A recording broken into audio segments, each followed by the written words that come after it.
Hello, my name is Scott, and I'm here to tell you a story about a little blue tank engine, his fans around the world, and how his charm and charisma connected them as one.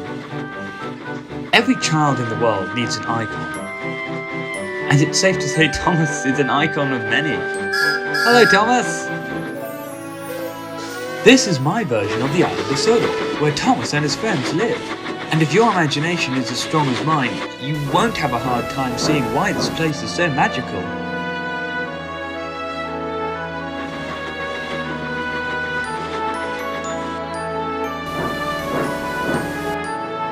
The best part about Sodor is that it belongs entirely to your imagination, so you can make the island whatever you want it to be. In 1984, Thomas and his friends were brought to life on the small screen by a British television producer called Britt Allcroft.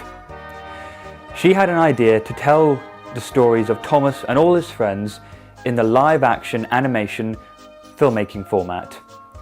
And for this, Thomas and his friends were brought to life using special handcrafted models. The models were made originally of perspex and metal, but later on brass in the later years. The live-action show reigned from 1984 all the way until 2008, when the show transitioned into CGI. Thomas and his friends have since had their models retired, and a very dedicated band of Thomas fans, much like myself, have spent their entire life's work and blood and sweat and tears collecting these very unique props that actually worked in Shepperton Studios under all the lights and the cameras that made generations of children smile. We're about to pull into the next station to meet this really hard-working band of Thomas fans, where hopefully you will learn that Thomas and his friends is not just some children's show, but a really unique form of British cinematic history. Come on, let's go.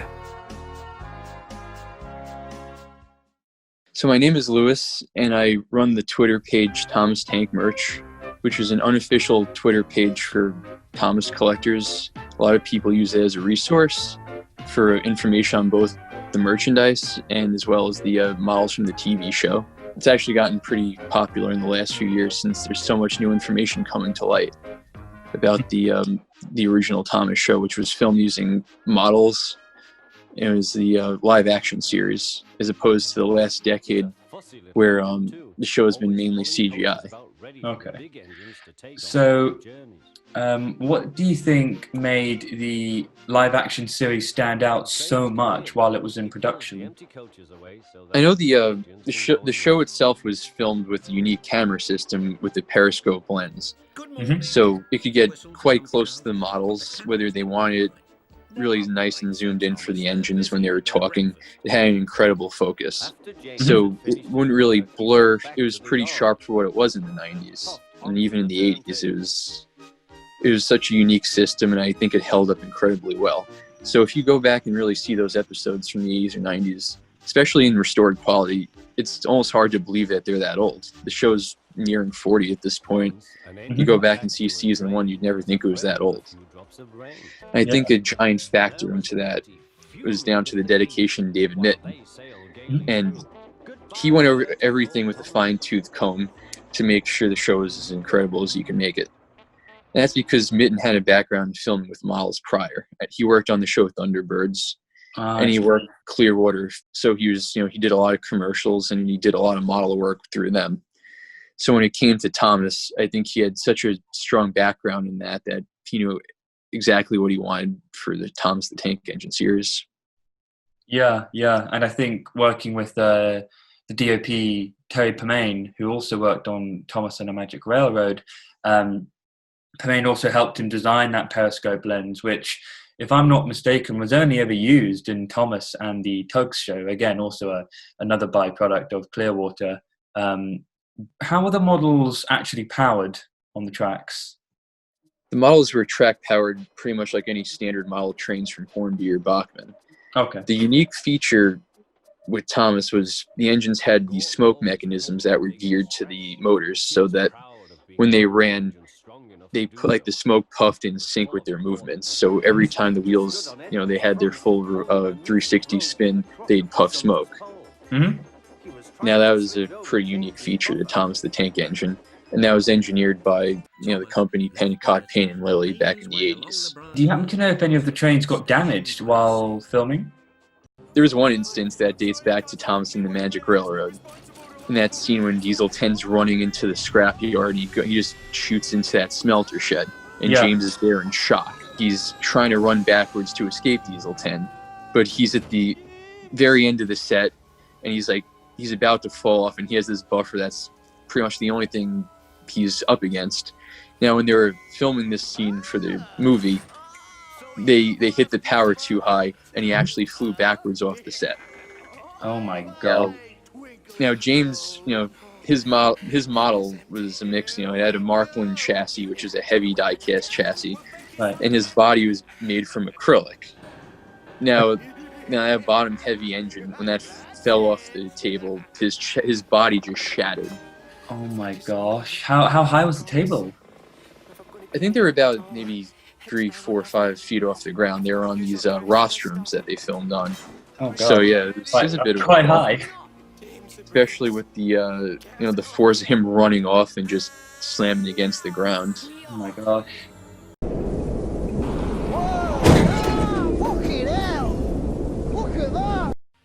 They had to rush James into the workshop, or the pseudo ER, and they had to patch him back together. They had to blend him seamlessly so you wouldn't see any cracks. They had to repaint him in such a short amount of time, and they had him back for filming. Similar stories happen on the model show itself, where trains would accidentally fly off the tracks and get damaged, and they'd have to stop filming. They'd have to repaint the engine, glue it back together, make sure every little crack was filled in. It was the same thing over and over. And that's mostly due to the fact that the engines were all plastic when they started off, and only later on did they make the engines out of brass to avoid any little minor mishaps like that. That's really interesting, because if you have a look in Series 3, a major continuity error that many people have noticed is at some point James's funnel broke in half, and they've used black tack to sort of attach it back together.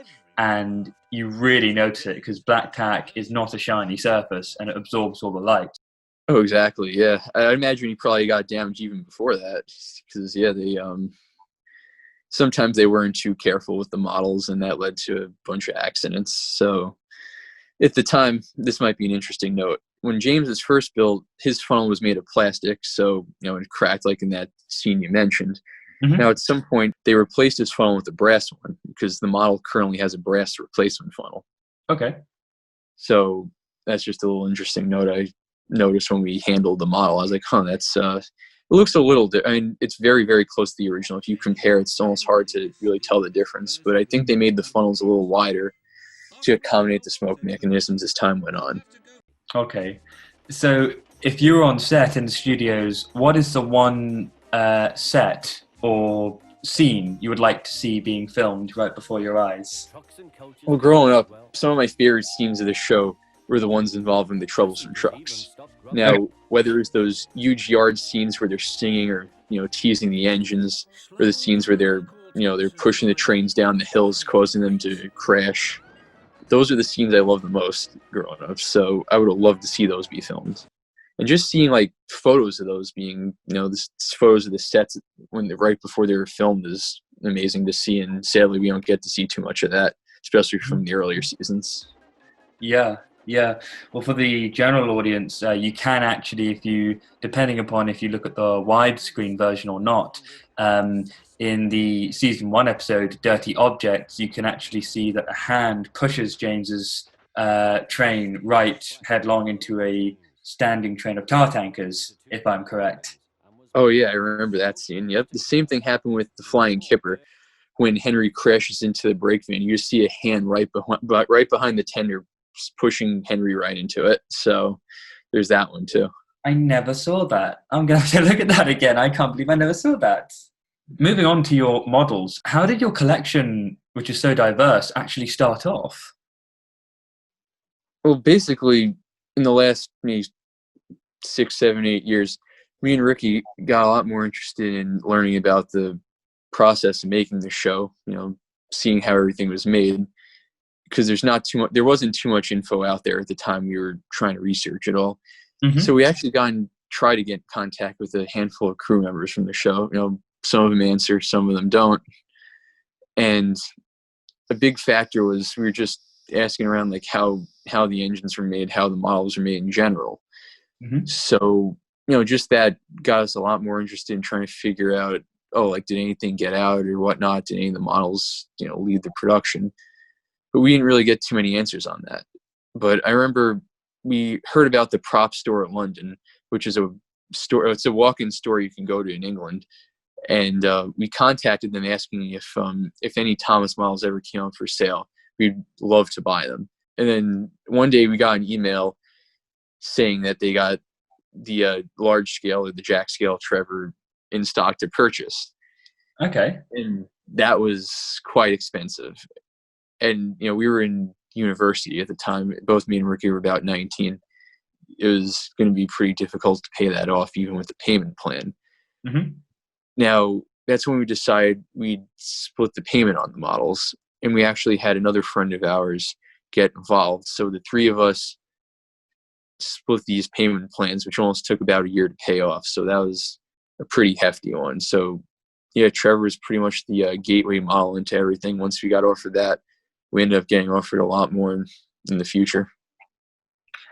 Am I allowed to ask how much they asked for Trevor or not? It was pretty expensive, I'll put it that way. So what characters and rolling stock do you have in your collection now? Yeah, basically our collection consists of the original season 1 plastic James, which was used in every episode up until season 9, when it got replaced with 2 identical brass models of James, which were considered a little more reliable for filming at that point. We also have the original small scale narrow gauge Sir Handel, Duke, and Rusty from season 4. And then we have the pack scale Trevor model, as well as about 40 pieces of rolling stock in various scales. Mostly the narrow gauge models, because they're so small, they're a lot cheaper, and they just happen to be the ones we got offered. And then we also have a large selection of character faces. The models were all stored without their faces on after filming.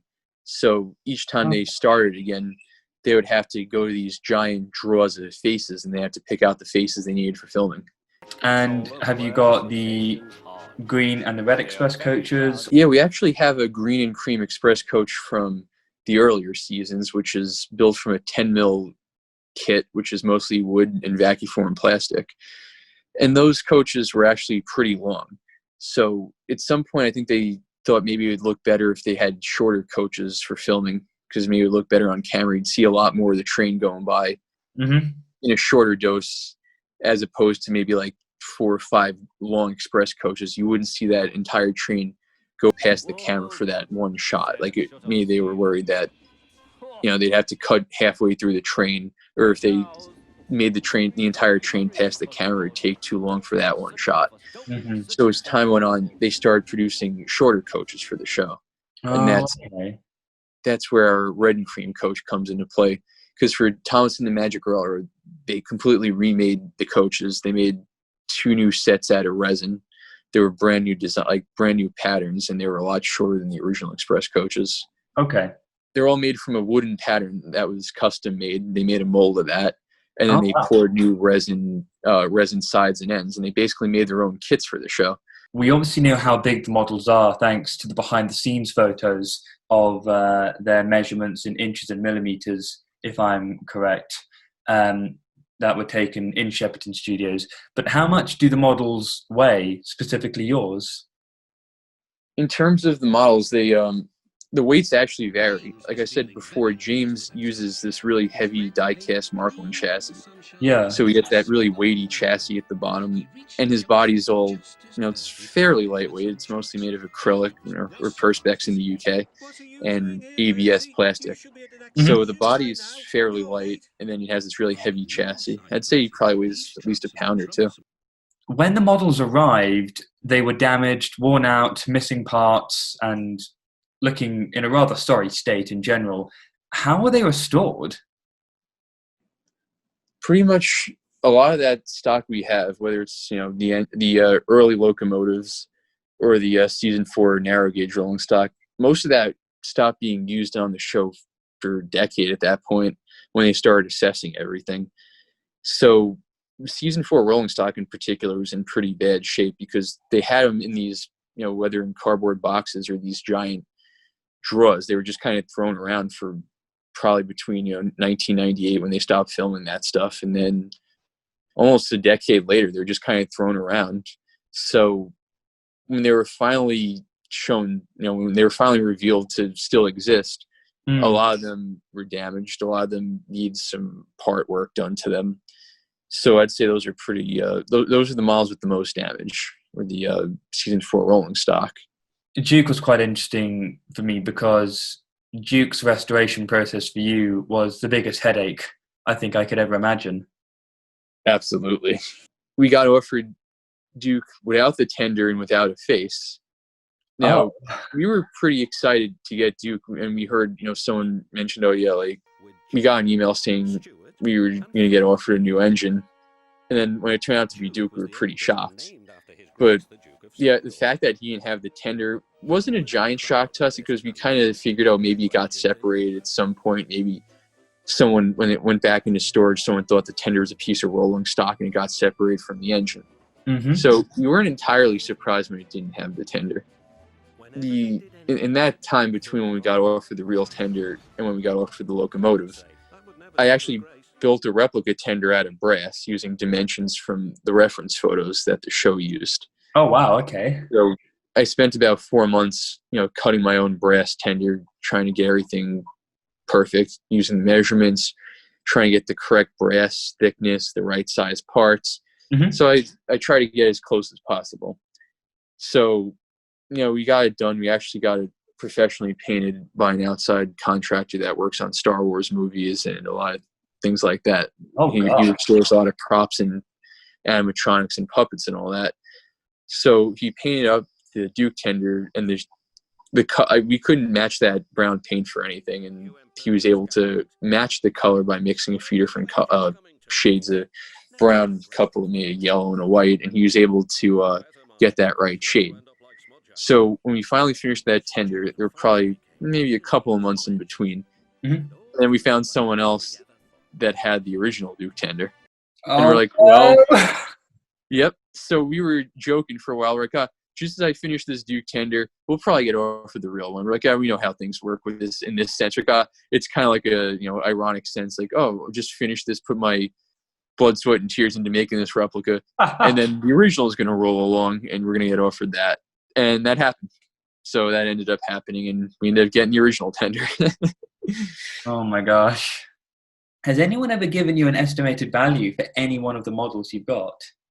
I mean, on the show, the locomotives cost maybe £2,000-3,000 each back in the 80s or 90s. That was the estimate when they were making the models. So it probably doubled or quadrupled in years to come, honestly. So it's really hard to place a value on them simply because if you go to someone to get them appraised, for example, they might not really understand that, the real monetary value or the sentimental value, or understand like these models were used for so many years. Mm-hmm. Like, for example, James was used for almost 25 years on television. That's like an iconic piece. So many toys are based off of it. Everyone knows who James the Red Engine is. So it's kind of a, it's a tricky one. When people take the amount we paid seriously into account for that, and would it be worth more? That's one of those things. Like, how would all those factors really go into that? So it's really a tricky one. So I can see from your photos that the characters come in different gauges and scales. Why did the television series do this when it's harder to fit in electronics and mechanisms inside a smaller body and chassis? Well, the show actually required they filmed in gauge 1, which was pretty tricky to start off with because back in the 80s, the electronics barely fit in engines that were this small. The RC servos that were required for the eye mechanisms were giant back then, and they couldn't really get them to fit in the locomotives. So engines like Tom's, for example, they actually took his RC servos and they had to take the bottom off of them take they had to split the circuit board from the servo, and they had to place it separately in the model. So they had to kind of stretch it out and tape the circuit boards and all that, the electronics, to the side, whereas the servos, were front and center, and that's what controlled the eye mechanism. Now, as time went on, the servos got smaller, the receivers got a little smaller, so it made filming the Gauge 1 stuff a lot easier. So many Thomas fans will know about the episode you've already referenced, called The Green Controller, when James was painted in a yellow and black livery, like a bee, as part of a practical joke. How did that paintwork get removed? When they repainted James for that episode in particular into the black and yellow stripes, you could actually tell in certain promo shots of the engine, that they just took those colors and they just sprayed over the existing red paint on James, because you could actually see the lining from the normal James livery underneath. They just did it, quite quick, because it was a one-off shot where you wouldn't really see the engine too much. So they didn't really care how perfect that paint job was going to be. Now, after filming that, they actually repainted James back into his standard red livery. And it looks like they did a much better job with that, because on the model now, you don't see any the original lining under it. You don't see the black and yellow stripes showing anywhere from the B James colors. So my theory is they probably actually stripped that model down, sanded it down, and then they just sprayed it back into the proper red colors. Thing is, they didn't finish James's livery fully on this model, because his tender is fully finished. It has the matte lacquer on top of it, but the James model doesn't seem like they put that final top coat on for protection. There might have been a rush job in a sense that they didn't finish the model to its fullest, simply because at the time they had 2 brass James models that were just made, which were in the complete red livery. So they probably just figured it didn't matter if the plastic James is still around or in tip-top shape for filming, because they had 2 complete brand new James models that they had on the table that they could have just used instead to save time. I think we all know that when Duke's restored model was revealed on your fan base, the Thomas fandom quite literally blew up with excitement. Why do you think there is such a fascination about Duke, even though his appearances were so limited? Duke is one of those characters that nobody really knew what happened to his model, and he was never featured in the show again.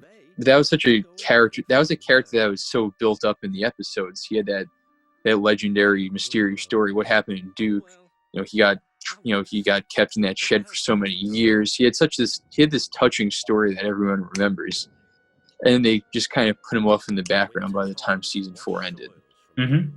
So that, coupled to the fact that they never used him again, nobody ever really heard what happened to Duke, in terms of the character or the model. It was such a mystery for so many years. So, as you know, Duke's model was repainted into Bertram for season 5, and that was really the last time we saw the model itself. Now, after that, for years, everybody, including us, we figured, if the model exists still, is he going to be in the Bertram colors? Does the model even still exist? We had no idea. Now, years later, there was this UK Thomas DVD that came out, and it had this promo shot of Duke on it. It was this front shot of Duke where he's in lighter brown. He has the different style eyes, the darker gray paint for the face. And we're like, wait a minute, did they repaint Bertram back into Duke? What is this? Those are the kind of questions that kept us up at night. We're like, oh my God, so Duke does exist somewhere. He didn't have his buffer beams painted red, so in a sense that was a rush job. They didn't put the side rods back on the loco. They didn't put all his handrails back. They didn't put his eye mechanism back. And so it was a rush job that they only finished halfway through. It was such an intense moment when we were about to reveal it publicly. We were like, well, the public doesn't know that Duke exists still, let alone whether or not he's in the Bertram colors or if he's in Duke's livery. So when we put that on Twitter,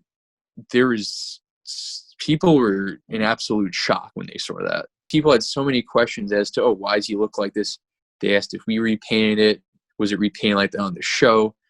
There was a lot of, for the fans, there was a lot of mystery surrounding it. So that got a lot of people talking. That got a lot of people going, oh my God, there he is. There's Duke. So we were more than happy to put that on display when we did our first unofficial Thomas display last year.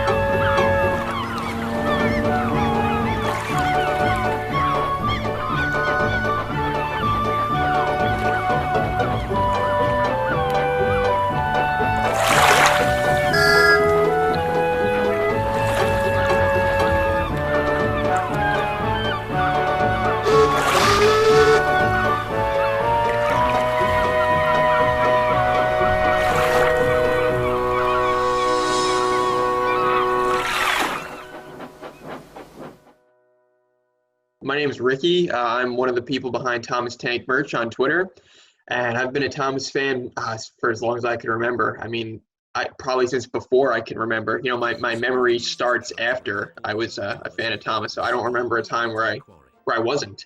So yeah, it's probably around 20, 24, 25 years, something like that. Who did you meet and what was their job? I don't know if we actually met anyone face to face, but we've talked to a lot. I'm trying to think here. Some of the most interesting people are the people who worked on the earlier stuff. David Payne, for example. He basically built the engines 1 through 7 series. Not completely. Someone else did body work on them, but he was basically the guy behind them essentially. And just hearing about that is super interesting because he remembered that the pilot models were a pain and they didn't really work right, and that's something we never really get to see. So it's interesting hearing a firsthand account of, oh my God, these were so terrible that we had to make new ones. And they had the idea because the pilot models were all built from scratch. And he talked about how they had the idea to use off-the-shelf models, that being the Mark I trains, because these weren't train guys. And they figured out, oh yeah, we could just off-the-shelf trains to use for the chassis. And like that, when that happened, everything really fell into place. Because now they didn't have to worry about engineering the whole thing. They had to engineer the iMac, sure, but it took a weight off their shoulders to be able to just have the motor and the wheels and all that and not have to make it themselves. So it was just really interesting hearing how all the early stuff came together like that. Rob Good-Galliers, who did the art on the show, another fascinating guy. His art, people don't give him enough credit. His art really defined the look of the show more than most people know. Like, he would draw something on a piece of paper and they would just film it exactly how he drew it. And he drew it from nothing. Like, it's not like, oh, he saw the models and then drew it. Like, he would draw a scene for an episode based on a script, nothing more than a script. And they would film it and it would look exactly the way you drew it. So he really doesn't get enough credit for creating the look of the show as we know it. Like, he completely came up with some of the most iconic shots in the show that we all remember just by drawing it. And then David would take his drawing and film it just the way it was. Rob Good-Galliers was a pilot. He did it for fun. It was his hobby. He loved old planes and piloting them. I think he still does. And so he would paint the sky backdrops. And he knew a lot about the sky being a pilot because he would often see the clouds up close and he was flying in the sky and looking at all that stuff. So he would do the backdrops. So do you know if any of the buildings got damaged while in filming? Oh, absolutely. Not, maybe not so much during filming, but I'll tell you, when the movie happened, when the Magic Railroad movie happened, all the buildings got decimated getting sent to Canada. Like, they got trashed. Yeah. And so they rebuilt them all. Right? They rebuilt them and then the movie, Tidmouth Sheds in the movie, I have to say, looks pretty good. Like, the buildings look pretty good in the movies for the most part. And then when it came time to ship it all back to England to continue the series, they got destroyed again. So they got destroyed once, rebuilt, destroyed again, and then rebuilt again. So the buildings really took a beating, really took it hard, more than anything else.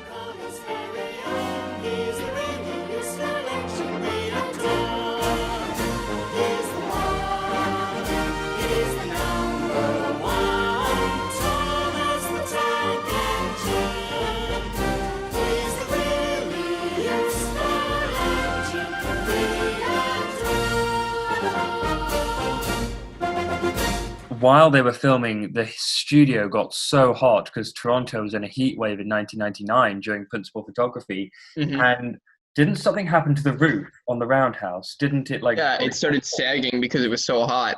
Oh my gosh. Something. That wasn't even the original. The one they used on the movie was a rebuilt one because the old one got totally destroyed, getting sent to Canada. So even the one they just built, the roof was sagging because of the heat. What about the station? I think something else happened to Knapford Station, if I'm correct. Yeah, I think the same thing happened. I think the canopy started getting loose.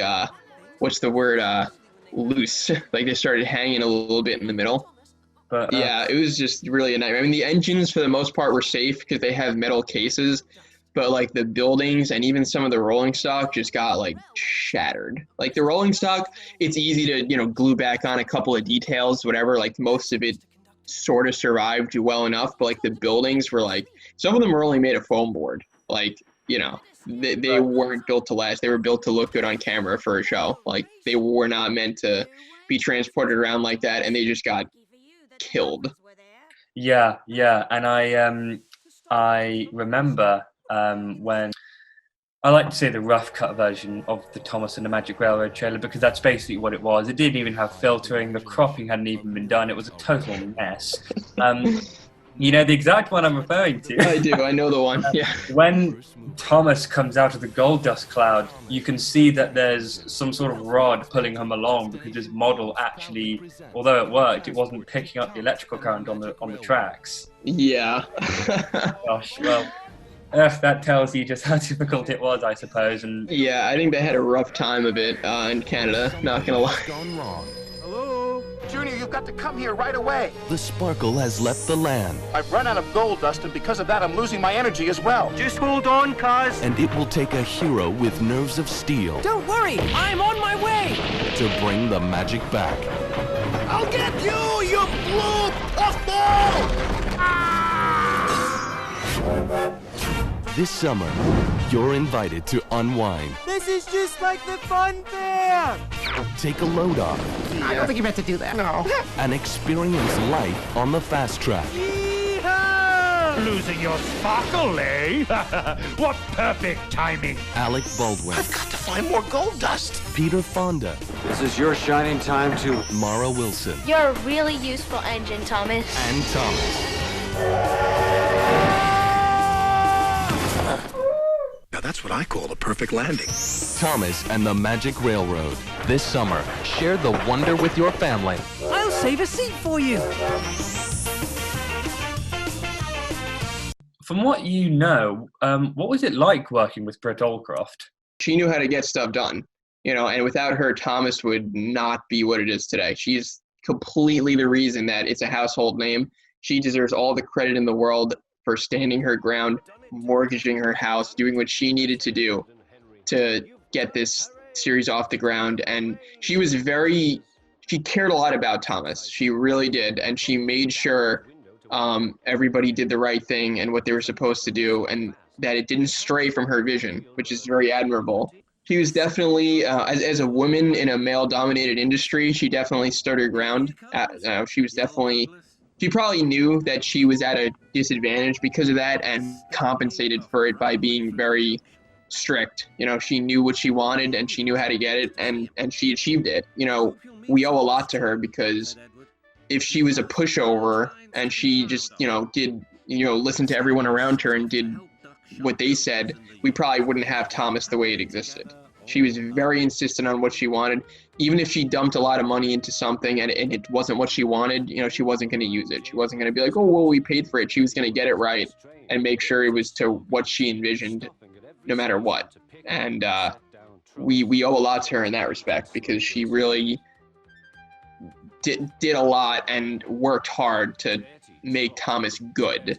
Mm-hmm. It wasn't about hitting boxes on, oh, well, we need this to sell toys, we need this to, we have to appear like this for, PR reasons, blah, blah, blah. It was really genuinely about making it a good show and about making it the best it could be. I think sexism is still a problem now. I mean, obviously, I don't want to make this too political, but I think, back in the 80s and 90s, it would have been horrendously worse, especially in Britain. Britain, hasn't, I'm not saying Britain is a sexist country, but, the people in the show business in Britain, it is still a thing. And it very much was a massive thing, I think, back in the showbiz industry in Britain in the 80s and 90s. So I really do admire Brit for, like you said, standing her ground, never backing down on vision and goal. So from what you know, what was it like to work with David Mitton? Everybody who worked with him said the same thing, and what they said was that he was a larger-than-life character, which is true. He was definitely one of a kind. He was not a typical director, typical show business guy. He was definitely out there, which is good, because he really, he could have just seen Thomas as a job, some kid show, whatever. He really put his heart and soul into it. He really, really cared. He really wanted every set, every shot to be quality, not just for a kid show standard, for a cinematic standard. Yeah. That's why, like we said, even this stuff you don't see was so detailed and so good, because he knew even if it was going to appear in the background out of focus for 1 second, it had to look good. It had to look real. And all the panning shots he liked to do, the lighting, he was very into atmospheric lighting. It wasn't just, okay, here's a script, let's film it, let's get this kid show out. He wanted every single one to be like a movie, like a little movie. And he really went gung-ho to make it look good. And at season 5, he was basically left in charge because Britt was off doing her stuff to get the movie ready. And you could tell season 5 is one of the most cinematic seasons. I mean, there was a crash in every episode. There was a big event in every episode. And that's what David wanted. It sure wasn't cheap and it sure wasn't easy, but that's what he thought was the most entertaining and the most quality. He wanted them to be like movies. He wanted them to have action. Yes, and to my recollection, it feels like there are a lot more nighttime scenes, or at least evening scenes, that had a darker color palette, and that in itself is quite difficult to achieve. You're effectively shooting day for night, just about, and that's not cheap. That's very expensive. That's what they used to do in the old Ealing Studios, the oldest film studios in the world, and especially in Britain as well. And that was a technique which was difficult. And the fact he managed to do that with a live action set is tough. So, props to him for that. Absolutely. And he was a big fan of those night scenes. That was one of his trademarks. And it just shows how it's like when he left, it just became an assembly line. Okay, film the show, make the minimal amount possible of the set. Okay, 3 tracks running through the countryside, whatever. The trains just need to talk. It doesn't matter what the set looks like. Okay, boom, we're done. Totally, it's like night and day. He had a totally opposite approach to what happened later on. Yeah. Lewis told me a lot of his sort of attitude, I think, towards season 7, which he was not happy. Yeah, mainly was triggered by depression, and also he was robbed of a lot of creativity from the writers' room. I'm not blaming the writers, but obviously he had a lot of issues with them, and you can just tell the aesthetic of season 7. I really don't like season 7 in regards of its lighting. I think season 7 has the worst lighting. I think so. It's very flat, I find, and you can correct me if I'm wrong. I just feel it's very flat. They have the same lighting setup again and again and again. No, you're definitely right. Yeah.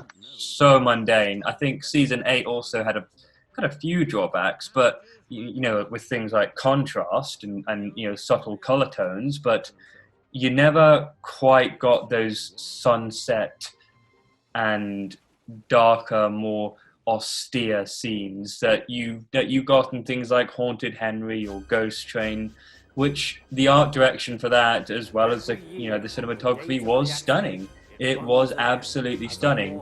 If you shot, I don't know, a spooky episode post season 7 onwards, it was just done at night. You didn't really get the mist that much. You didn't get it moving and wafting around like fingers from a pie. You just got it standing there, which just didn't have as much character. It was kind of a 2D effect almost. Absolutely. Yeah, it looked like very static, very wooden, you could say. It didn't have the same effect. And even the lighting at night, like, it just looked like kind of dull. Like, it wasn't that, like, weird kind of, like... Since the trains were glossy, it also helped. Like, they had these, like, reflections at night that were really cool. Like, it just wasn't the same. Yeah. Well, I think with the matte paintwork post Thomas and the Magic Railroad, they didn't really have that shimmer effect anymore. Yeah, it just didn't. They didn't look as good at night. You needed to light them more blandly because they didn't really reflect, so you couldn't see them as well, I think. Yeah, I completely agree with that. So moving on from that, do you know how long it took to finish building sets like Knapford Station? It couldn't have taken long because when the way it worked was they would film one set at a time. So they would take all the scripts that involved Knapford Station, and they would, take the parts at Knapford for each episode and film them all at the same time on the Knapford set. I think they could have 2 sets built at the same time, at least in the later era.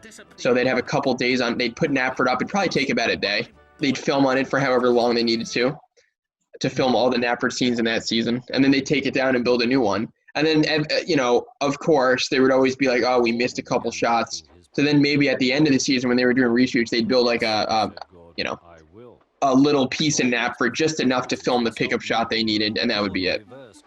Yeah, so moving on to that, why were the sets of the locations like Wellsworth, Tidmouth Sheds, the shunting yards, the mines and quarries always rebuilt in regard to the track layout at the start of a new season when they did have behind-the-scenes photos to do a replica?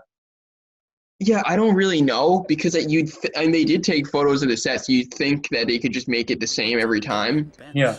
I think it's just that they didn't care. I think it's and not to say like, oh, who cares? I think they were just like, if we do it this way, it's better this way. Whatever, we'll do it differently. I think that's what they were like. I think they were like, they just did whatever they felt was right at the time, and they didn't really care that much about the continuity of the exact tracks, because most of the time you're just looking at the shed anyway. So moving on, were the Scarlet Railway engines, for the more general audience, those are the narrow gauge engines like Sir Handel and Duke, were they more difficult to control and maintain as they were a lot smaller despite the technological advances? Absolutely. They were terrible runners, and the iMech was so fiddly. That's why they got rid of him in one season. They only used them they did use him in season 5, but they put it into the budget to remake a significant number of the narrow gauge engines in season 5 in a bigger scale, because they were so sick and tired of having to deal with the smaller ones, which pretty much didn't work. So which is a shame, because they were so good looking. They were really good looking models. Probably some of the best on the show. They looked so good, but they just didn't function. The rods on the wheels were a big problem because they were custom made. They used some triang parts for the rods, like the outer rods that go into the cylinder were triang pieces, but the connecting rods on the wheels were like custom made parts, and the wheels were not quartered. They just didn't fit right. I mean, if you really watch, there were triang pieces, but the connecting rods on the wheels were like custom made parts, and the wheels were not quartered. They just didn't fit right. I mean, if you really watch season 4, you can see a lot of the rods jamming up on the engines. A good example is in the beginning of the episode Trucks, where Sir Handel's like bumping into the cars, and he's like at a standstill, and he just shoots off, starts going 100 miles an hour, and bumps into the trucks. And why is that? It's because he moves slightly and the rods jam up, and then whoever was controlling him just put the power all the way up to try and like overcome the jam, and they do, and he just shoots forward. Like if you rewatch the scene, you could see it happen. You could also see like a lot of the time when any of the engines are running, like there'll be a point in the revolution of their wheels where they'll like stop for a second. Not stop, but slow down, so it's like an uneven, like kind of jittery kind of running, because the rods would get like jammed sort of at one point in the wheel turn, and so it'd make them like jittery. Okay, that's very interesting. I didn't know that they were of such a problem that they actually, almost put the Scarlet models away, so to speak. Not only that, they also had problems with the depth of focus because they were just so small. Like, I personally never noticed it because I thought those are some of the best looking episodes of the entire show. But apparently they did have issues, like getting the camera to focus right on such small items. Like the eyes are tiny. Like the eyeballs are tiny, like especially compared to the standard gauge trains. So getting to focus on the faces was tough. And then, of course, we have the iMechs, which were a total nightmare. They were in the cabs. Usually the iMech is 2 servos glued together right behind the smoke box. Yeah. The narrow gauge trains had the iMech all the way back in the cabs because there's just no room in the tiny boilers. And it was just a nightmare having these metal rods run from the cab all the way up to the eyes, and they were getting caught on each other, and like it was just such a nightmare. It was such a nightmare. They didn't want to deal with it anymore. And of course they didn't have smoke. That was another big thing. They wanted them to have smoke, so they made the bigger models with smoke. They couldn't fit them in the small ones, so the bigger ones had the smoke mechanisms built in. So I heard that season 3 ran into budgetary constraints, with episodes around the Flying Scotsman being drastically rewritten, and the foreign engine, as he was referred to in the Railway series, from the English mainland being cut out entirely. Why was that so? Well, I don't know if the episodes were altered. Like, oh, we can't afford this, we got to rewrite it. I think they were just never written in to begin with. I think they never intended on fully building Scotsman. I think as a budgetary thing from the start, they were like, no, we're not going to even think about building him fully. We're just going to build the tenders and call it a day. Okay. Do you know what the budget was for season 3? Because I don't know the exact numbers, but I know it was split into 2 halves. So there'd be a budget for the first half and a budget for the second half. And the second half was smaller, I think. I think it started around Buzz. But they were almost treated like different seasons. They had their own budgets and their own whatever. I don't really know why that is. I think it probably had to do with wherever the money was coming from. It came in 2 waves. Like maybe they got funding from one company for the first half, funding for another company for the second. I don't really know the logistics of that, but it was definitely split in 2 halves. So although Thomas had some female characters, such as Mavis and Nancy, why was it still accused, the show, of sexism in the 90s? It's the same thing as people thinking that Henry got locked up in a tunnel forever. It's people who don't know anything about the show, never saw it, probably saw like 1 episode, have no idea of all the cast of characters, no idea what happens. They saw 1 episode and noticed there were no girls in it, and then they made an accusation. That's really what it was. Okay. Mavis wasn't in that many episodes. Daisy wasn't in that many episodes. I'm sure these people saw like Thomas and the Guard or something and were like, oh my God, the coaches are female and the engines are male. Wow, that's really sexist. Only the males get to be powered. That's really sexist. I mean, of course, sort of, I think with the colors and the gender specific sort of names and traits, I think, yes, it's not completely unreasonable for people to think that it's sexist, but at the same time, I think it's a kids' show. I think, personally, while it's absolutely crucial to have diversity, I feel it's some adults are really overly analysing more than they should on a kids' show. There are girls who liked watching Thomas. I know that for a fact. Right, absolutely. And they still played with the train sets when I was in nursery or preschool or kindergarten, as you call it. So I don't really think that it was enough to be sexist, personally speaking. My mother certainly didn't think it was sexist. But right, neither did my parents. I find it interesting that we agree, and also that there's, I guess, a pop culture that's kind of keen to smear Thomas in an unsolicited image. But it's interesting that there's that, but I think there's always going to be people who don't really like addressing something successful and not picking an issue with it. There will always be people who will pick an issue with something successful. Absolutely. And, in this day and age, people love to go after Thomas in particular because people see the steam train as some Victorian thing, even though it lasted much longer than that. But the way the public sees it is that it's some like Victorian thing, and they're like, oh, that was back in the day when people were, racist and sexist and this and that and the other. And, Thomas is an easy target because the steam engine is a sign of the past, and people, especially now, are looking back not so fondly at the past, and, maybe rightly so in some regards, definitely. But they associate the older, Thomas, the steam engine, with archaic values and, things that aren't progressive. So Thomas is like, it's easy to take a pot shot at Thomas in this day and age because of that. I think that's part of why they did the whole big world thing, because they knew that was like a culture shift that happened in the last 5 years or so that they wanted to change, but I don't think they succeeded.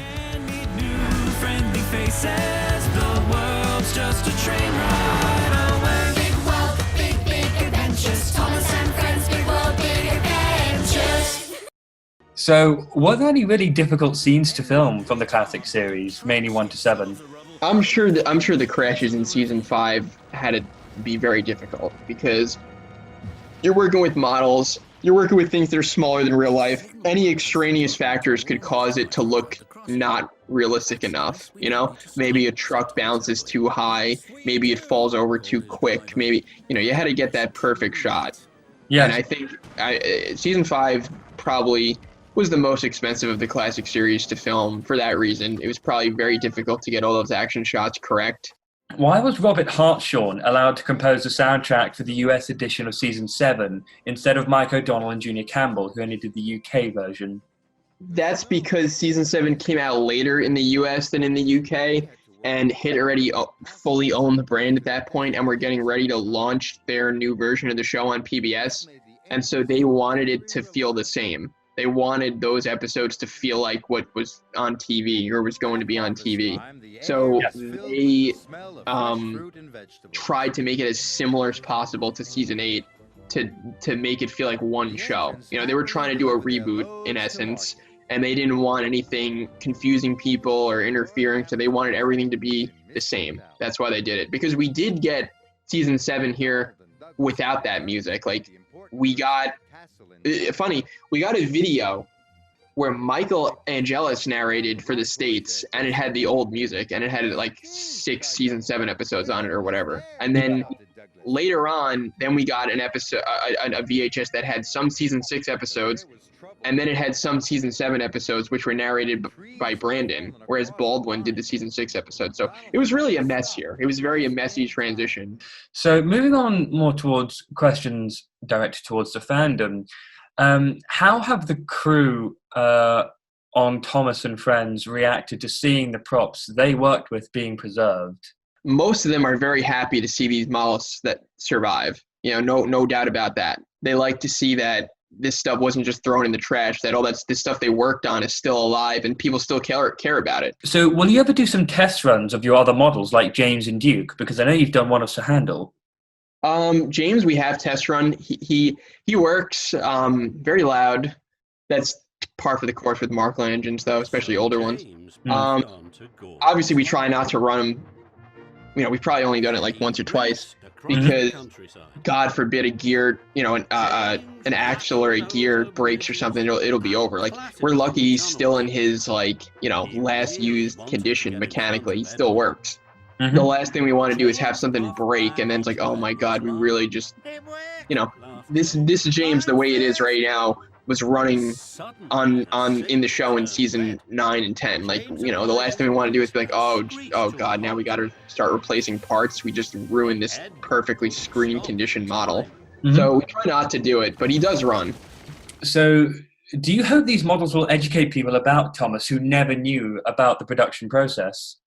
Absolutely. When we did our display at the Greenberg Train Show last year, a lot of people were like, "Wow, this is what they used to make the show." I had no idea. Like, a lot of people who were just, you know, there for the not for us, just for the train show, ended up coming over and like being like, "Wow, this is really it. This is really what it was. Wow, I had no idea." Like, people really, you know, I mean, obviously these people are already into trains, so they're predispositioned to have an interest in this stuff. But they did find it interesting. We got a very positive reception.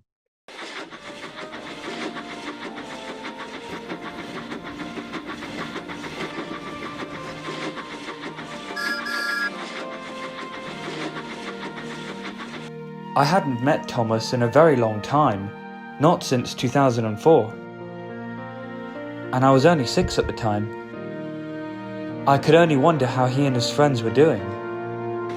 Far away on Sodor, the steam engines were confident and cheerful, and were determined not to be brought down by the coronavirus pandemic.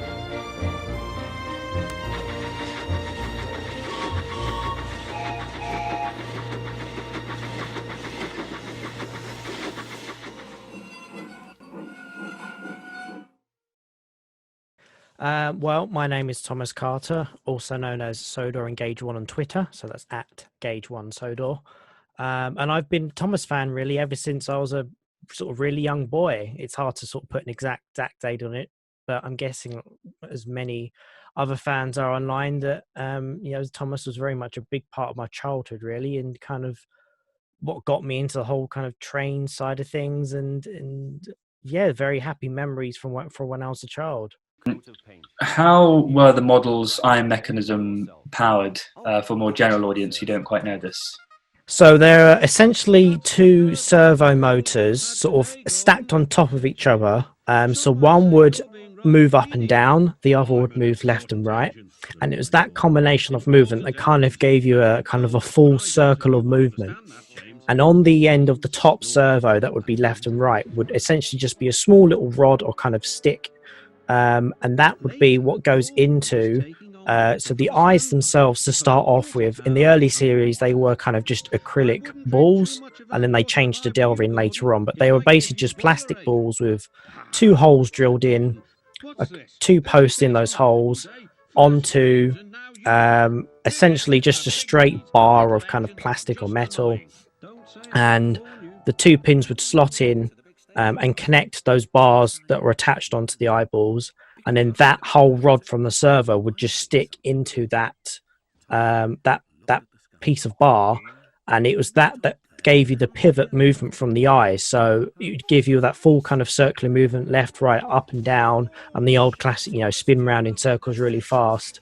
And that's just how they worked. And they were it was very difficult for them at the time because obviously nowadays with how far technology has come, the actual electronics are far smaller than what they were back in the 80s when they were doing this for the first time. So Thomas in particular was quite a model that they were struggling to sort of fit all the parts inside, but they managed to do it. But that's how all the engines essentially worked, was just two servos stuck on top of each other that would just go up, down, left and right, attached onto a piece of bar on the eyes. The steam effects, you can see those in some episodes. In the episode Thomas and the Colours, Thomas stops near a signal box, and you can actually see a small little area where the steam comes out of when he gets stopped just above it. But how did the steam effects from the funnel work when the engines puffed along? So they had I can't remember the name of the chemical now, but they basically had there was a little glass tank in each side of the engines that would house this basically toxic chemical, and it was attached on what's called a diaphragm pump. And all that means is it's kind of similar to how bellows work, whereas it just get pumped back and forth, and air would just push through and pump through whatever it was you had on the pump. So they had a gear that was on the motor, which also powered the wheels. And they attached that onto the pump. So as the wheels would turn, the gears for the wheels would turn from the motor. It would pump on this diaphragm pump, and then from the glass tank, it would get pushed up through a tube and come out of the funnel. And when it hit the air, it would react and create this kind of steam-like effect. And that's all it was. And that's how they managed to get the puffing effect, is because it was actually attached to the wheels and synchronized the wheels. Wow, that's actually really fascinating. I didn't know that. I've seen the diaphragm pump mechanism in one of the old documentaries. I think that was made by BBC in the 90s, but I didn't know about specific chemicals.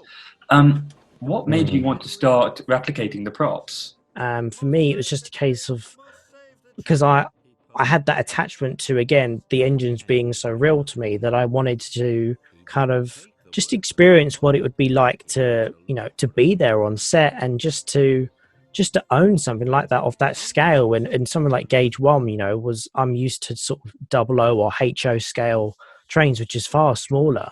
So to have something that kind of large, and I remember going around to many model shows in the country, and being fascinated by all these different kind of sizes of engines, specifically Gauge 1.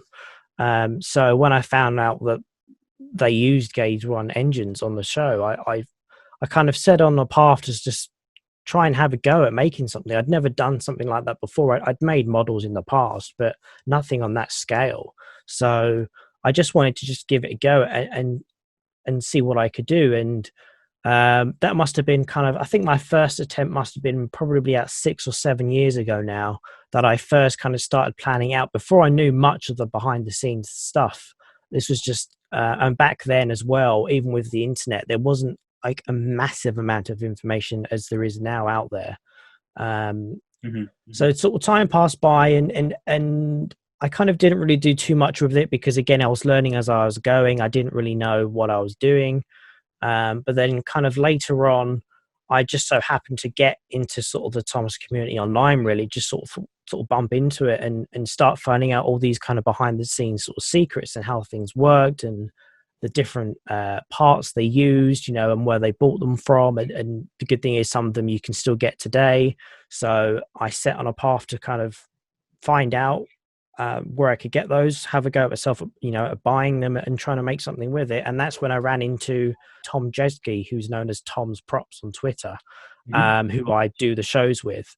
And he kind of reached out to me and said, hey, I see you're working on Thomas, do you want some help with it? So I accepted his help, and kind of that's from there we kind of worked together, and we tracked down the different sources for things, and I just started building sort of a CAD model, really, just playing around, just getting the shape of sort of Thomas. I sort of did it on my own at first just to get experience with it, and then I went back to Tom and he kind of showed me, this measurement needs to be slightly, or this proportion here needs to be slightly bigger, and from that we worked into what we have today. So it was just that appeal of having those real models. I wanted to just essentially have something for myself that I'd have made myself and would kind of give me a sense of what it would be like to be on that show.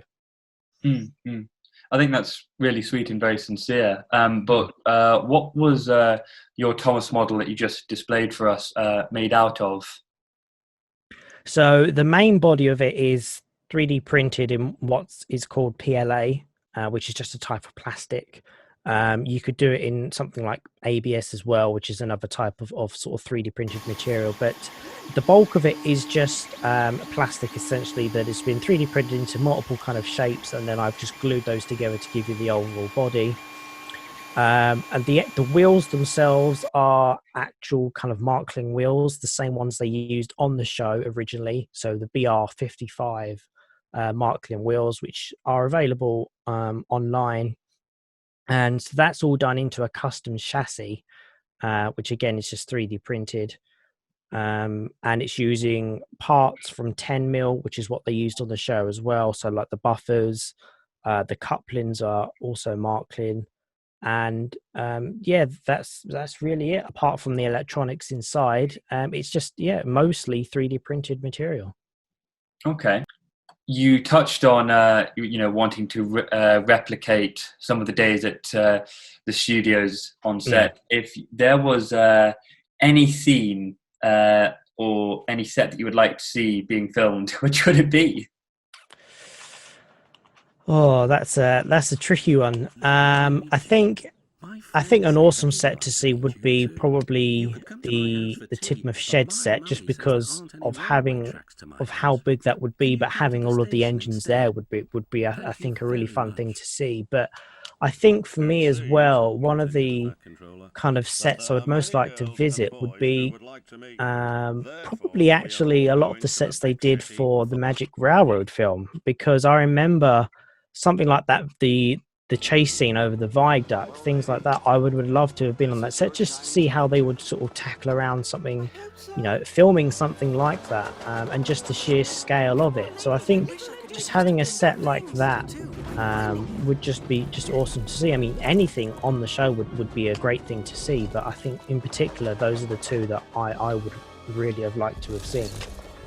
That's quite interesting, because that was not done by David Mitten's regular crew. That was done by Canadian crews, wasn't it, over in Toronto? Okay. That's and again for me, it was just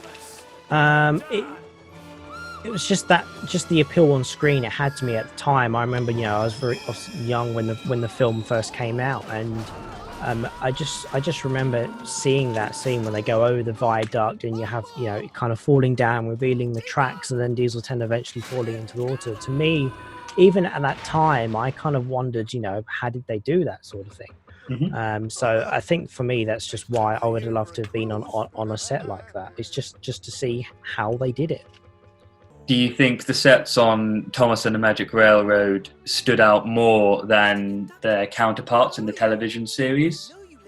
I mean, there was certainly differences. Yeah, I mean, as you mentioned, there was a different crew on it. So of course, whenever you have different people involved, there's always going to be some slight differences in interpretations of certain things. But I do think that there is a certain kind of, I mean, that the film in general, there's a certain kind of sort of style to it that was very much quite different to what we'd seen before. So and being sort of a full-length feature film, they might have paid a bit more attention to certain parts of the sets in certain areas depending on camera angles, things like that.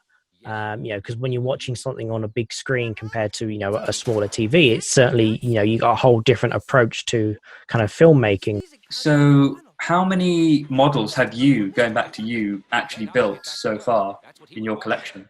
So far I've built Thomas, Annie and Clarabelle, and I've also built Percy. I have got a prototype of Toby as well, which I've actually got the body here, which I can show on the camera. But so I've got a prototype of sort of Toby's body and oh wow, goodness, chassis as well, which has been cut down from a Marklin engine. Oh wow. I'm gonna be redoing the Toby body because I need to get the proportions a bit more accurate, and that was more kind of a test piece than anything else. But yeah, so Thomas and Percy, Annie and Clarabelle are all complete models, and Toby is a work in progress. Okay, but that's interesting how well the 3D design works. It really does look the part, even though it's just a skeletal structure at the moment. So how has the community of Thomas responded to all these different Thomas fans replicating the studio props? Would you say it's brought them closer together as a whole? Oh, definitely. Yeah, it's certainly, as you mentioned, yeah, it brings everyone closer together because it just gives everyone an opportunity to kind of share ideas, share what they're doing, share resources. How did you do this? Where did you get that? Things like that. And I think it just really builds that kind of sense of a community where everyone's, working together. And it's always good when you've produced something that someone says, oh, this looks great, or, this is great. Maybe you could do this, or perhaps, or this was done like this or something. And you get that kind of constructive criticism as well that really helps you get better as, not just improves the model you're making, but as a model maker in general, it just improves your set of skills. So yeah, it's certainly a great sense of community and just brings everyone closer together. So at the Model Train Show in Kenilworth, which I think was in October in 2019, yes, around that time, I came across your Thomas for the first time, and as you know, he was in the real Lower Tidmouth station, which had been restored by Tom's props. How did it feel seeing your prized possessions nestled among real life Thomas prop history?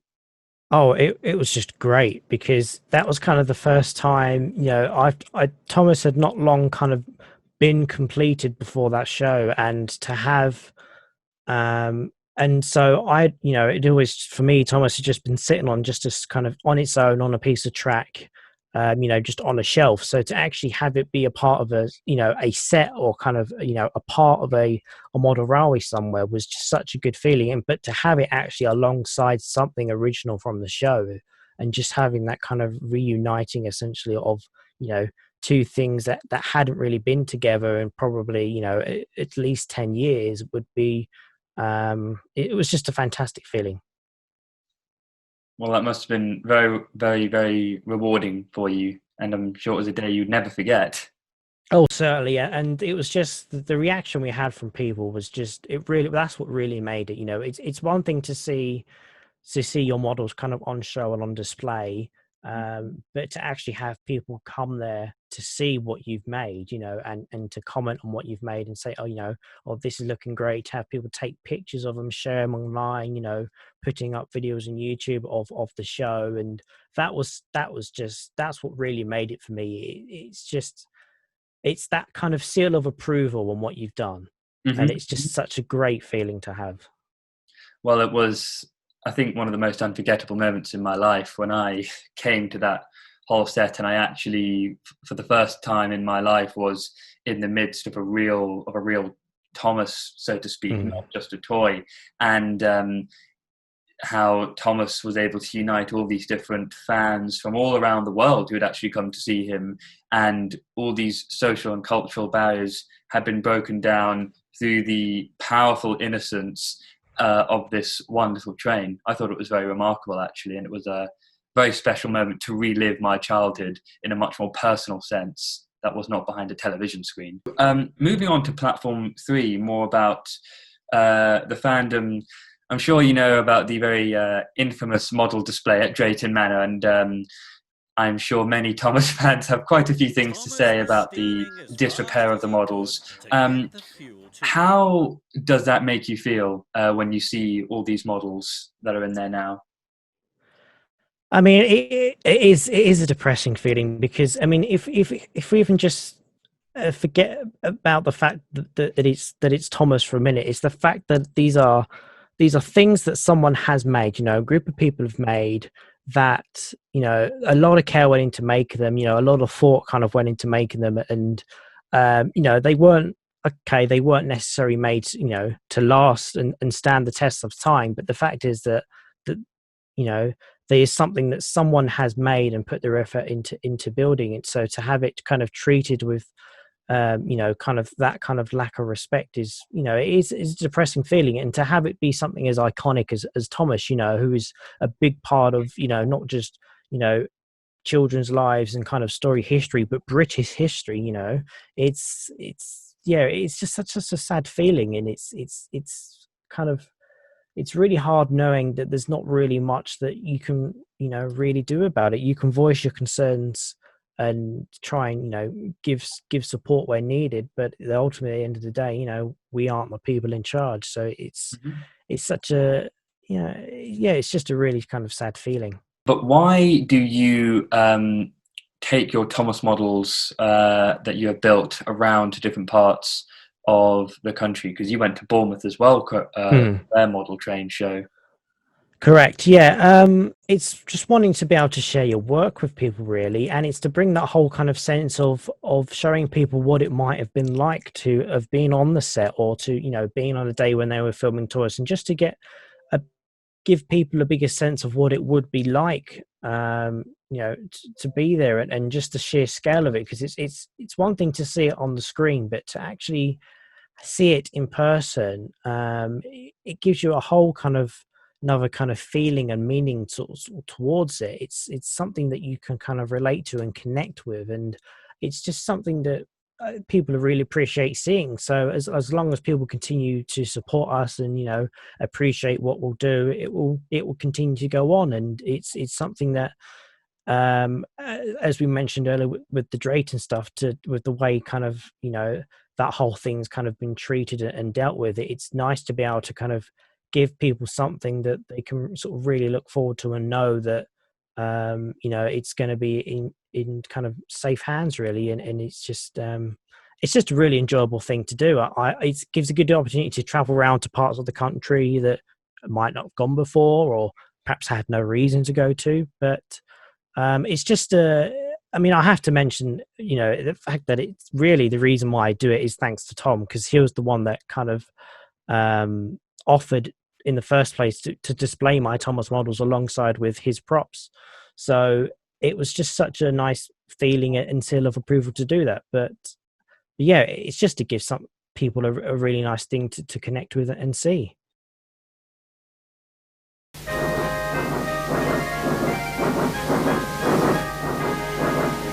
Meanwhile, the steam engines on Sodor were working very hard through the pandemic, but they weren't able to understand why the mills on the island were so busy. It suddenly seemed like every Tom, Dick and Harry was obsessed with baking. My name is Tom Jedsky, and I've been a Thomas fan for as long as I can remember. So I suppose since 1992.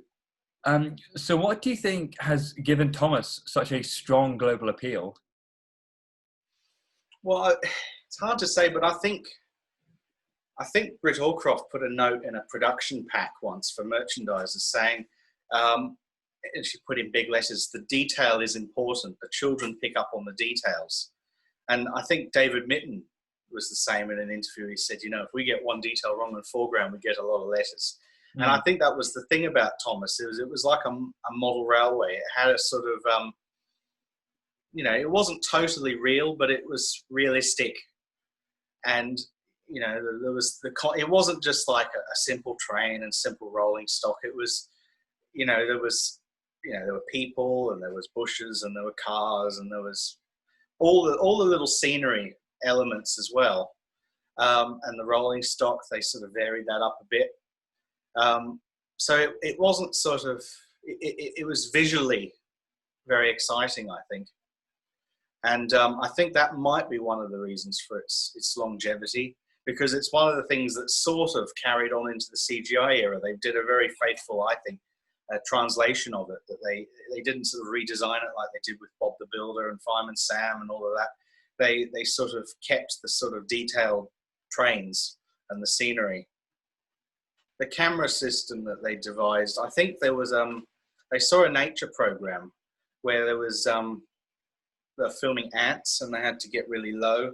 And I think they made some inquiries like, how did you do that? I'm not sure whether they borrowed a rig, the one that they used for this program on ants. I don't know whether they borrowed one for a Clearwater commercial prior to Thomas, but they, certainly when they came to doing Thomas, I think they realized that you couldn't have a camera sitting on that table because it was too big. You couldn't get down low enough to get down to the level of the trains. So the only way to do it was to suspend the camera on a rig with a little periscope with a mirror pointing down from the camera lens. So then you could sort of be really close to the ground, close to the set, and get down on the level with the trains, which I think is a very clever feature. And it certainly would have saved them a lot of time, because otherwise they would have had to keep cutting away the sets, which meant having to dismantle things and move stuff around. It would have made filming impossible without it. The next morning, James arrived at the station to collect his coaches. The passengers were excited and keen to get on board. The platform was crowded and the porter was in a hurry. "Mind your backs!" he shouted. Then there was trouble. The beehive fell and broke open. The station cleared like magic. James heard a familiar buzzing. The bees were too cold to be cross, so they buzzed around the fireman hoping he'd mend their hive, but he didn't understand, nor did his driver. So the bees turned to James. His boiler was nice and warm. "Buzz off! Buzz off!" hissed James. One bee burnt his foot. "Ooh, ah, phew, phew." The bee thought James had burnt him on purpose.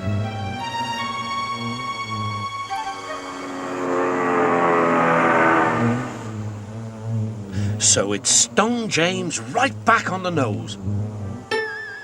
"Eee!" whistled James. He had had enough. So had his fireman and driver. They didn't notice till too late that they had left all their coaches behind. I wanted to ask you exactly how the scene in the episode Buzz Buzz was broken down, because that was quite an advanced scene, I feel, in regards of how the bee was animated, how the passengers were animated. Would you mind going through that and explaining that? Well, yeah, I mean, my memory of Buzz Buzz is, I mean, it's among the strongest memories I have of Thomas as a child on that video. And, that moment when he gets stung and Michael Angelis narrates it and he's like, "Buzz off, buzz off." I know that if my parents used to say that to me sometimes when I was being naughty in the kitchen or whatever. They'd sort of, I think they saw the humour in it as well. But yeah, it was kind of bizarre, especially looking back at it now. That, in a world of Thomas, which is all about model trains, this is the first time that there's something else that's come into this world, and it's bizarre. It's cell-drawn animation. I'd love to know what they were thinking and what, why they thought cell-drawn animation. I mean, I suppose it probably was the only way to do it. The only other way was just to have those little dots on the screen and not actually show a bee up close. But I believe it was a chap called Peter Cheng who if you look him up, he's done so many big feature films as a sort of an animator. But he drew or did the animation of the bee. I'm not sure whether he just did the keyframing, or he must have done, and then they got a group of animators to do the sequence. But that was overlaid over the top of the filmed footage. So yeah, I don't know. I'm guessing they must have had a storyboard, but I really don't know. I've never found one. I mean, it's also interesting how the passengers move, because of course, one of the limitations of filming live action, because people often mistake Thomas as animation, but it isn't. It's live action, even though it's using models, because people just associate models with animation. But they filmed it. I mean, I liken it to being like Thunderbirds. They filmed it live action. I guess people would call Thunderbirds animation as well. But yeah, it was shot in live action, and therefore you couldn't animate the faces frame by frame. I mean, obviously you couldn't, because with the smoke coming out, you couldn't match that up in every frame.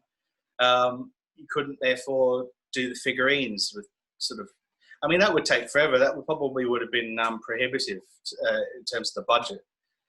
So by series 3, to have the figurines running out of the platform, because they did a whole sequence of shots of them running out, I thought it was quite interesting. And I think later on after that, they did a lot more of that with figurines sort of running. They'd sort of do maybe 2 or 3 keyframes. Like there was a dog in series 5 that ran across a footbridge, and they shot a few frames of it running. I think Buzz Buzz was probably the first time they'd sort of tried out doing figurines sort of walking. Very basic. I mean, not like actually walking, but just sort of keyframes. Do you know if any of the buildings got damaged while filming happened? Well, I don't know for certain, but things got damaged all the time on the set. I mean, that was inevitable. I mean, I'm not saying they were clumsy, but, you know, when you're dealing with a 20-foot set, even with a periscope camera, if a figurine, for example, falls over, one of the tiny figurines, someone's got to climb up onto that set.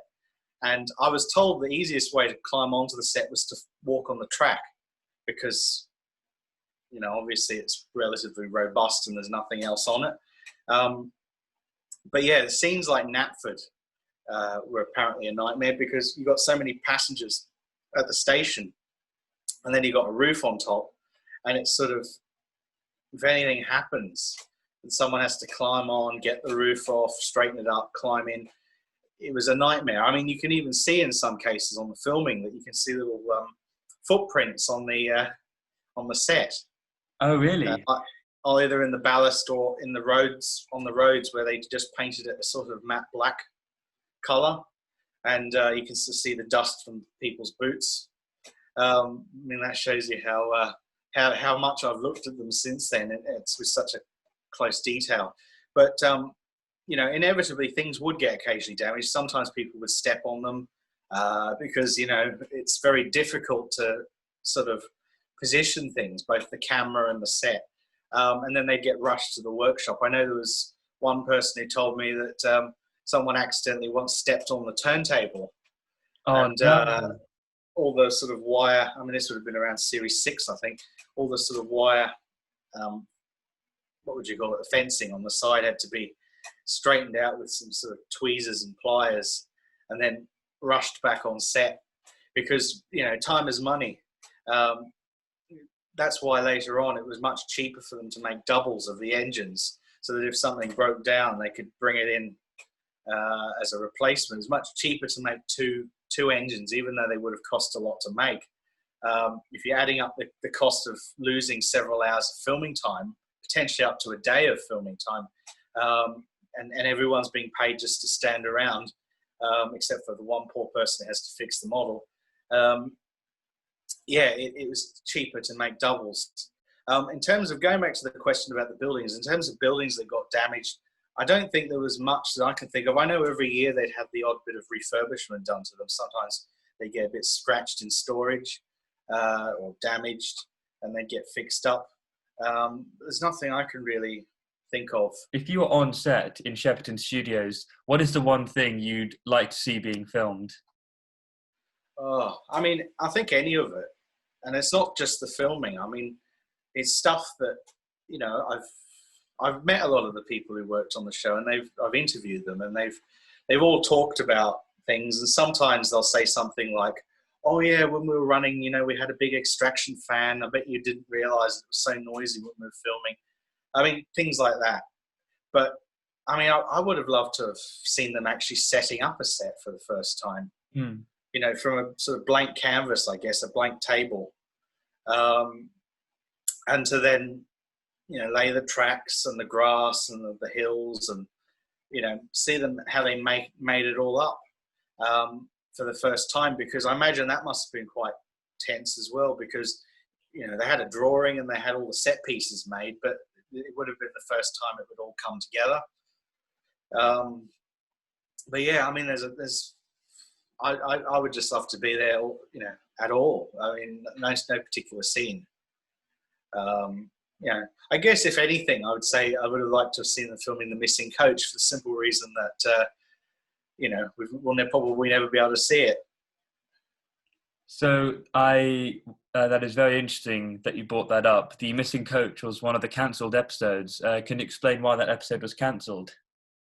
Well, yeah, they cancelled The Missing Coach.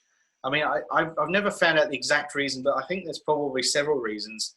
Because I did find some paperwork or an early adaptation script, and what they did was they bridged the two together, so Hello Twins and The Missing Coach. And I think it would have overran, but then at the same time, nothing really happens in the episode. I mean, okay, Donald and Douglas are the new characters, but the story is pretty confusing in that they swap the tenders of the engines, so the 9 and 10 swap, and they try and blame it on each other. But it doesn't really have much of a resolution until the next story. So I'm guessing they may have then thought, okay, well, we'll separate them as 2 episodes. Mm. And then realize, well, actually, what are we doing? It just doesn't work. I really don't know, to be honest. But I just think it was a combination of being confusing and, I guess, overrunning in duration as well. Mm-hmm, mm-hmm. So moving on, I want to talk about your building, Lower Tidmouth, which is obviously standing there proud in the background. I wanted to ask, how did this building come into your hands? Well, I can't really elaborate on that too much, but all I will say is I'm incredibly, you know, grateful to have got it, and very proud to own it. Because at first sight, I thought it was I think maybe to come onto the history of it first, I thought it was actually a new building that was made for Series 6. Because after the filming of Thomas the Magic Railroad, the feature film, they shipped everything to Toronto and then they shipped it all back. And as you can imagine, a lot of stuff got damaged going there, and then a lot of stuff got cannibalized or damaged coming back. So I think they had a big problem because I mean, the feature film, they were cutting scenes, they were only building what they needed for the film. But when you come back to do a series and you realize you need a lot of these props, these other stations and buildings, you know, the only way to do it is to remake them. And unfortunately, they did have to remake a lot of them. A lot of the originals were too damaged or were missing. So at first sight, I thought it was actually a rebuild for Series 6, but then someone pointed out that the plaster on the side of the building was the same. So despite having been rebuilt with a new canopy, new chimney pots, new brick around the bottom of it, it's actually, the core of it is original from 1983 and way back to the pilot episode, which would have been the very first scene of Thomas that they ever shot. So I think that makes it very special to me. I mean, I don't know how much would survive prop-wise from the pilot episode, but I would say this is probably one of the few, if not the only thing that's original. So, speaking of the materials of Lower Tidmouth Station, you mentioned that the station house is made of plaster, but what is the canopy made out of? Right, well, I mean, yeah, the canopy is made out of you can buy it in model shops, the sort of T-bars and eye sections. They're all styrene plastic. So they're all sort of the bars, much like a construction in real life. You sort of buy them in miniature and you sort of glue them together. The actual canopy, the sort of pickets on the front, they're actually, I presume the original might have been carved out of wood and then cast in silicon rubber, and then cast, molded in silicon rubber and then cast in resin, which is certainly how we had to recreate it. I don't know if you've been speaking to Lewis from Thomas Tank Merch, but he, unfortunately, when I got the building, the canopy was missing. It had literally fallen off. I don't know where it is, if it still exists, but it didn't. Oh no! It wasn't part of the acquisition, and it had obviously just been ripped off. And so I had to sort of do a really basic CAD model, computer-aided design, just sort of based on photographs, to sort of count up all the little pickets and roughly how big it would be and the dimensions of everything, and then identify from what was left of it, because there were still traces of where it had been glued on, identify the size of all the little eye bars and T bars and things like that I would have to buy. And Lewis, what he did was I sent it over to him, and he made a completely new canopy based on the measurements that I'd come up with. So he did a really nice job. Lower Tidmouth, it's ironic really, because it never actually got used that much on the show. It was in series 1 for a few scenes. It was Toby and the Stout Gentleman. No, it was Thomas in Trouble, where Toby arrives on Sodor. It was just one scene. There was Whistles and Sneezes. That was just one scene. It was Down the Mine. That was just one scene. So really only 3 scenes.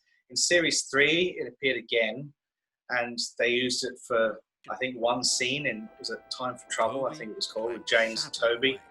And then it wasn't in series 4 or 5. And then in series, it was redressed for series 5. But it came back for series 6, and it was only in 2 scenes. But I think what made the building so historically important, I feel, and so recognizable was, and I don't know whether there were reference photos at one stage, but the artist, Owen Bell, he seemed to have copied it into all his artwork. So it was on the cover of the Thomas the Tank Engine annuals and the books and the puzzles and all the merchandise, the posters. So it seemed to have become a very iconic building, even though it didn't really appear much on screen.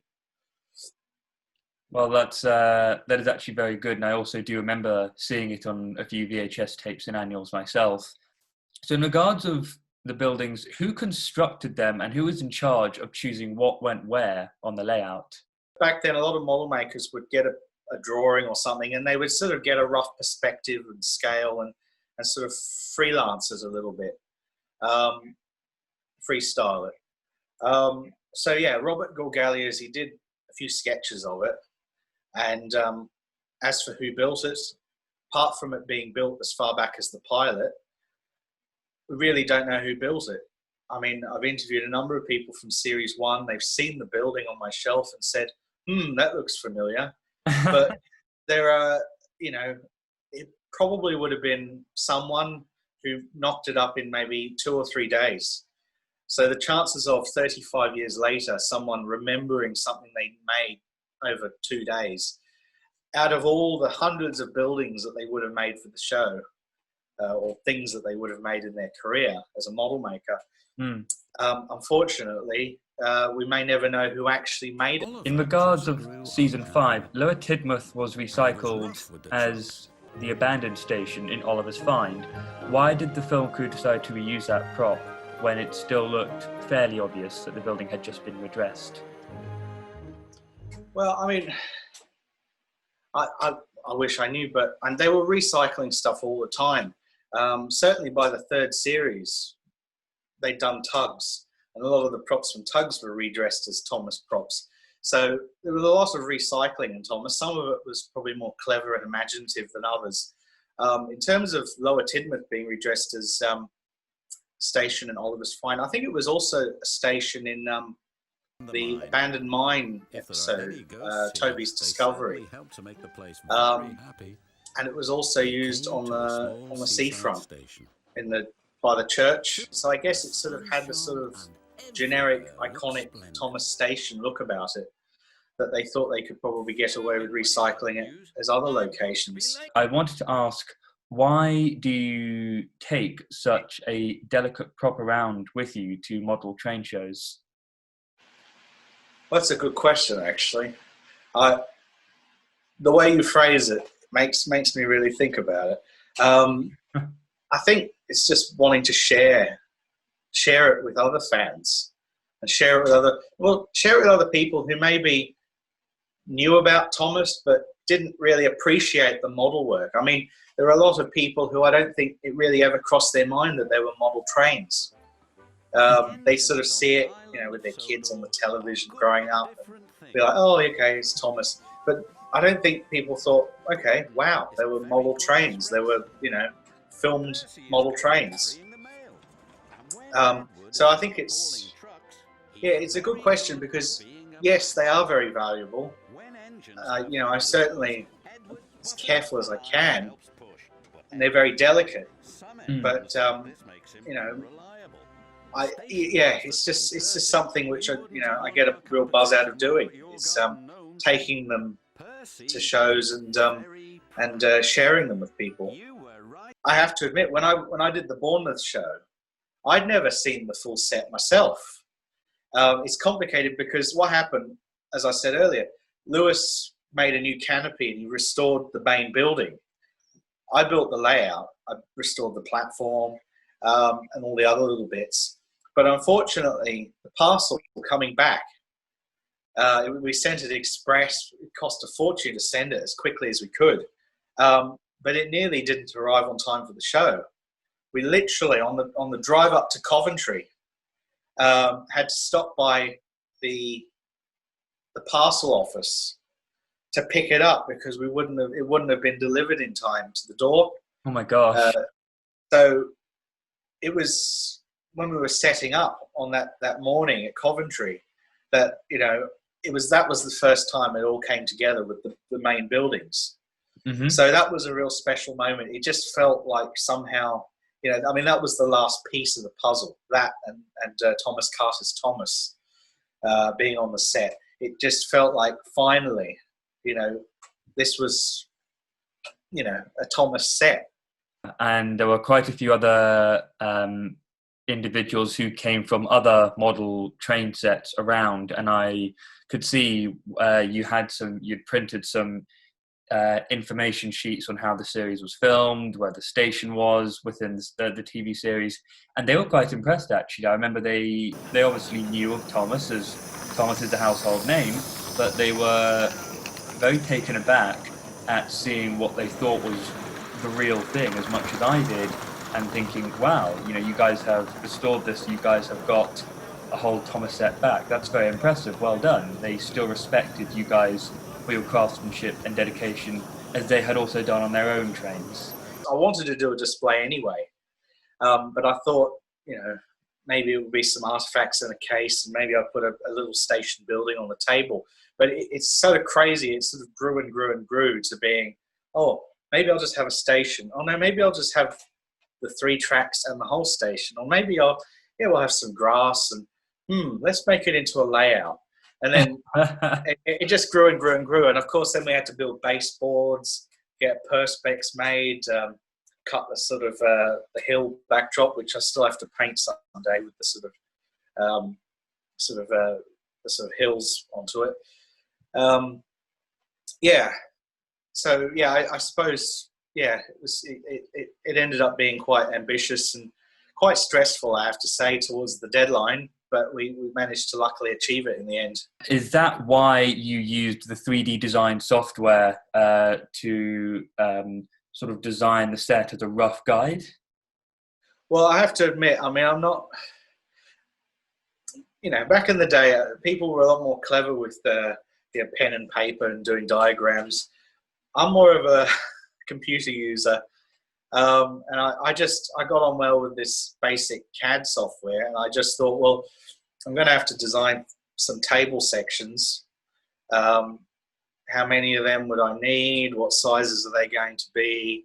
Will it fit the station? Will the platform fit onto it? So eventually, I just put the basic measurements there. So the beauty with CAD is that, unlike a drawing where you can occasionally put a line in the wrong place, you can get it just right, and you can click on each piece and it will tell you exactly how long it needs to be. So, it was quite straightforward. I did it really quickly, but it was a useful tool because when we're making the baseboards and things like that, it was just very straightforward, just what the measurements were. But then I sort of thought, well, if I'm going to be displaying other stuff, and also I wanted it to be viewed from a particular angle. So I got a bit carried away, I have to admit, in designing where all the tables were going to be as well. But yeah, it was all deliberate. I did think it through as to how it would be seen. But looking behind you, I can see you've got two other props. You have an express coach, a composite, if I'm correct, and you also have a large-scale model of Edward / James's cab. Would you mind going into detail about those? Well, yeah, these are two of my favourite pieces that I've acquired as well as Lower Tidmouth. Edward's cab, that goes back to the first series. Wow. Edward and James's cab, they sort of redressed it for both. I think they had sides that were detachable for each of the two different engines. Unfortunately, to my knowledge, they no longer exist. Maybe one day when I get a chance, I'll recreate them so that they can sort of sit on the side. And yeah, I guess there's a few gauges and things that have been lost over time as well. When I got this, I have to admit, all of the pipes, a lot of them were loose or they were fallen off. There were a lot of gauges that had come off. The reversing handle, that had been snapped off. And the little screw that made it go into forward and reverse, that was missing. So yeah, I've done a lot to fix it up, but there's still a lot that I need to do to it. But it's a very special model to me because it's featured in a lot of episodes like Old Iron, where it's the sort of it's a whole set as well, not just like Lower Tidmouth. It's sort of it's the interior of one of the engines, and I just think it's just really lovely to look at. Also, it was used in Buzz Buzz. It was, yes. In the shot where James gets stung. And as for the express coach, that was made for Series 6 as a replacement for the originals. But the express coaches, the original ones were made, they were a kit made by a company called 10 Mil, which they were vacuum formed. The sides were vacuum formed, so they were pretty weak, I have to admit. And they didn't, and you know what it's like when you're storing stuff, the plastic can sort of go off and crack and warp. So by Series 6, they thought, well, we'll make some new ones. And these new ones were made from resin, and they were a completely new pattern. And so, yeah, these were used from Series 6 right through to the end in Series 12 in 2008. In terms of the sides of the carriage, I mean, not everyone seems to know this, but much like the real thing, you've got the compartments in the carriage. And so it has different windows on each side. That would be on the corridor side. So yeah, this coach was made for Series 6 as a replacement for the original ones that were, I guess you could say, pretty damaged by that stage. And these were made out of resin. So resin sides, resin base, resin roof, which is detachable, and it's got a full interior inside. So they were quite nicely built, I have to say, quite heavy as well. So these were used right the way through till Series 12. So they had a pretty good life, I guess. They were featured in, 7 series? And I think there were probably 6 or 7 of these made in total. So not a lot. I'm not sure how many of them survived. And then there was a brake version as well, and a buffet coach as well. The next day, Henry had to collect the buffet car. He tried his best to be gentle. but he shunted the buffet car so hard everything flew into the air. There were more complaints than ever. Henry didn't want to pull passengers anymore. He wanted to wish everything back to normal. Albeit the buffet car in question was never seen after that one-off appearance, it was replicated by another Thomas prop collector called Isaac Kahn. This thus immortalised another part of Thomas's televised appeal. Isaac's creation epitomises the dedicated talent that goes towards the preservation of Thomas's televised craft, and I think that is something that is truly special. Having found out how the entire series has now been crafted and created through all the Thomas fans, I really hope that this documentary has educated a lot of people out there and made them appreciate that Thomas is so much more than just a children's show. Thomas's programme in the live-action era genuinely was a work of art, and there is a reason why there is such a legacy behind it. The fact that such priceless craftsmanship was done through generations will never be forgotten in British filmmaking history, and also to the entire fan base around the world. Thank you so much for coming on this journey with me, and Thomas is certainly very grateful that you enjoyed it. After all this time, even despite the fact that it's been over 10 years since the CGI transition began, Thomas has proven that he still is a really useful engine.